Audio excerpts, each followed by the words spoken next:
విజయనగరం జిల్లా చీపురుపల్లి పోలీస్ స్టేషన్లో ABN news channel MD Vemuri రాధాకృష్ణపై వైసీపీ నాయకులు ఫిర్యాదు చేశారు. స్థానిక వైసీపీ కార్యాలయం నుండి భారీ బైక్ ర్యాలీ నిర్వహించి ఎస్ఐ దామోదర్కి ఫిర్యాదు పత్రాన్ని అందజేశారు. ఈ సందర్భంగా వారు మాట్లాడుతూ ఏబిఎన్ ఛానల్లో తొలుపలుకులు పేరుతో నడిపిన కార్యక్రమంలో మహిళలపై అసభ్యకరంగా మాట్లాడినందుకు రాధాకృష్ణ బహిరంగ క్షమాపణ చెప్పాలని వారు డిమాండ్ చేశారు. లేని ఏళ్ల రాధాకృష్ణపై కేసు నమోదు చేసేంత వరకు పోరాడతామన్నారు. ఇటువంటి వ్యాఖ్యలు పునరావృతమైతే భవిష్యత్తులో భారీ మూల్యం చెల్లించుకు తప్పదని వారు హెచ్చరించారు. ఈ కార్యక్రమంలో చీపురుపల్లి మండల మాజీ ఎంపీపీ ఇప్పిలి అనంతం, జిల్లా వైకాపా ప్రచార విభాగం అధ్యక్షుడు వలిరెడ్డి శ్రీనివాస్ నాయుడు, మండల పార్టీ అధ్యక్షుడు మీసాల వరహాల నాయుడు, గర్విడి మండల మాజీ ఎంపీపీ మీసాల విశ్వేశ్వరరావు, బమ్మిడి కార్తిక్, నియోజకవర్గ 4 మండలాల వైసీపీ నాయకులు పాల్గొన్నారు. మన ఆంధ్రజ్యోతి రాధాకృష్ణ గారు 4 రోజుల కిందట ఆయన ఎండీగా మహిళలపైన అసభ్యకరంగా సభ్య సమాజం సిగ్గుపడేలాగా ఈరోజు ఎంతో దారుణంగా మహిళలపై ఆయన ఎంతో దారుణంగా మాట్లాడడం జరిగింది.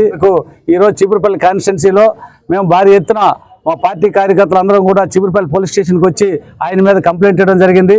కంప్లైంట్ ఇచ్చి రిసిప్ట్ కూడా తీసుకోవడం జరిగింది.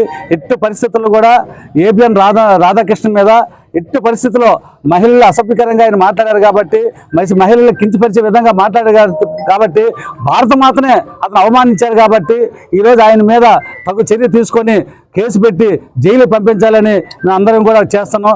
దీంతోపాటు కేసు పెట్టకపోయినా సభాముఖంగా, పత్రికా మూలంగా, ప్రజల మూలంగా ఈరోజు పబ్లిక్ వచ్చి మహిళల మీద తప్పు అయిపోయిందని క్షమాపణ చెప్పాల్సిందిగా కోరుకుంటున్నాం. మరి ఈరోజు అందరికీ తెలిసిన విషయమే, ఒక వైఎస్ఆర్ పార్టీ భార్యల మీద, అప్పచెల్లెల మీద ఈరోజు మాట్లాడే విధానం చూసుకుంటే ఈరోజు యావత్ ప్రపంచమే, యావత్ భారతదేశమే ఈరోజు సిగ్గుపడే విధంగా ఉంటుంది. ఒక మీడియా చూసుకుంటే ప్రపంచంలో మీడియాకున్న గొప్పతనం అనేది ప్రతి ఒక్కరికి తెలిసిన విషయమే. అలా గొప్పతనమైన మీడియాని ఈరోజు ఆడవాళ్ళు దీని పట్ల ఎంత అసభ్యకరంగా మాట్లాడారో ఈరోజు ఆయన తెలుసు. ఆయనకి భార్య ఉన్నారు, ఆయనకి అప్పచెల్లెళ్ళు ఉన్నారు.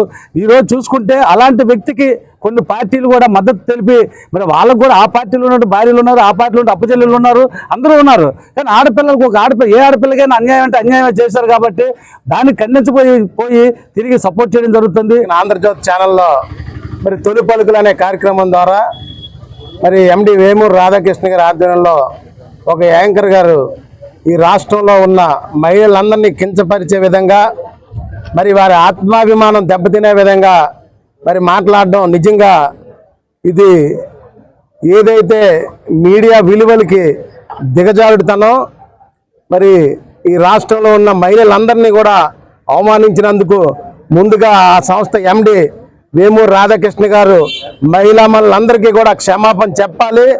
భవిష్యత్తులో ఏ రాజకీయ పార్టీల తాలూకా మహిళలైనా విమర్శించే పరిస్థితి ఉంటే మాత్రం మరి దానికి భారీ మూల్యం చెల్లించుకోక తప్పదని చెప్పి ఈ సందర్భంగా తెలియజేసుకుంటూ, మరి చీపురుపల్లి నియోజకవర్గం తరఫున పెద్దలు బొత్స సత్యనారాయణ గారు, జిల్లా వైస్ చైర్మన్ మజ్జి శ్రీనివాసరావు గారు, అలాగే ఎక్స్ఎంపీ బెల్లాని చంద్రశేఖర్ గారి ఆదేశాలతో మరి చీపురుపల్లి పోలీస్ స్టేషన్లో మరి ఆ ఛానల్ ఎండీ గారి మీద, యాంకర్ మీద మరి కంప్లైంట్ కూడా ఇవ్వడం జరిగింది.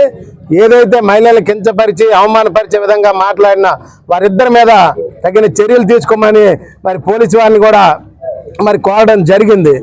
మరి ఏదైతే మీడియా విలువలను తగ్గించుకొని ఒక పార్టీకి కొమ్ము కాస్తూ ధైర్యంగా జగన్మోహన్ రెడ్డిని ఎదుర్కోలేక ఈ విధంగా ఆ పార్టీ మహిళల్ని వారి వ్యక్తిగత విషయాల మీద మాట్లాడుతూ దిగజారే విధంగా మరి ఈ పత్రికలు కానీ, ఛానళ్ళు కానీ ఈ విధంగా చేయడం చాలా సిగ్గుచేటు. ఇది పత్రికా ధర్మానికే ఇది విరుద్ధం అని చెప్పి ఈ సందర్భంగా తెలియజేసుకుంటూ, భవిష్యత్తులో మరి ఇటువంటి పరిణామాలు కానీ మళ్ళీ జరిగితే తప్పకుండా మరి వైఎస్ఆర్ పార్టీ నాయకులను కానీ, కార్యకర్తలను కానీ తప్పకుండా ఎండి రాధాకృష్ణ గారి మీద చర్యలు తీసుకుంటాం.